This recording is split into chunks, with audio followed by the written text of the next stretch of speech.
सत्य को जानने के राह में चार प्रमाण मूल रूप में आधार माना गया है। आप्तोपदेश या शब्द प्रमाण, प्रत्यक्ष, अनुमान और तर्क युक्ति।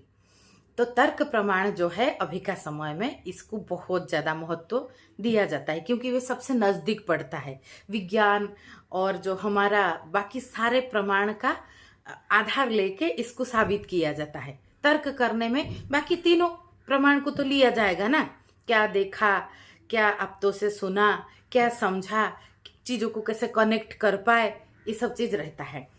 तो लेकिन तर्क करने का जो कई किस तरह से तर्क करने से हम मूल सत्य के ज़्यादा करीब पहुंचेंगे, इसके कई नियम है। नियम ऐसा नहीं है कि नियम के हिसाब से हम तर्क कर रहे हैं। कैसे मूल सत्य तक पहुंचेंगे, इसकी खोज में जो जो जो जो आयाम आया वो नियम बना। मतलब जैसे आप कोई मूर्ख के साथ तर्क करो तो वो तो अपना कट्टरवाद में रहेगा कि हाँ मैंने जो जाना वही सत्य है।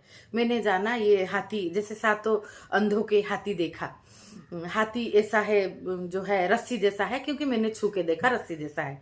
तो आप उसको नहीं समझा पाओगे अगर वो कोई आयाम खाली स्पेस अपने दिमाग में नहीं रखा है। तो ये तर्क का नियम बना कि मूर्खों के साथ तर्क मत करो।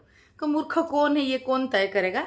जो जिसको मूर्ख समझे वो अगर वो समझ के तर्क से हट जाता है तो वो कम से कम कुछ विज्ञता दर्शाता है कि सामने वाला समझ नहीं रहा है, आप जबरन कर रहे हो, तो आप ही मूर्ख हो। आप अगर हट जाते हो तो आप कहीं ना कहीं प्रज्ञावान हो।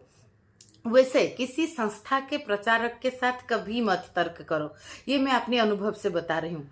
क्योंकि कोई संस्था का कोई प्रचारक बनता है मतलब वो चीज को 100% ग्रहण करता है, और वो किसी के साथ चर्चा या तर्क करना चाहता है तो उसका एक ही उद्देश्य रहता है कि अपने संस्था का जो फंडामेंटल्स उसको किसी भी तरह समझाना।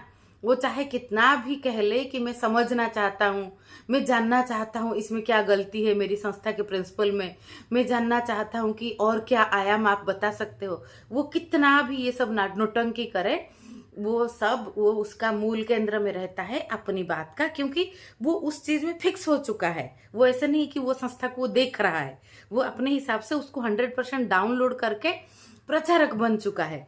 तो उसको पूरा स्पष्ट दिखेगा कि अगर ये प्रिंसिपल गड़बड़ है तो भी वो नहीं मानेगा, क्योंकि उसका काम है प्रचार करना। तो ये अगर आप किसी संस्था के प्रचारक के साथ तर्क कर रहे हो तो आप मूर्ख हो। तो जितना इग्नोर करके, जैसे बहुत चीजों को ना इग्नोराय नमो, ये एक बहुत बढ़िया सुंदर मंत्र है कि बहुत चीज दुनिया में बहुत तरह का चीज रहेगा। लोग कई डायमेंशन में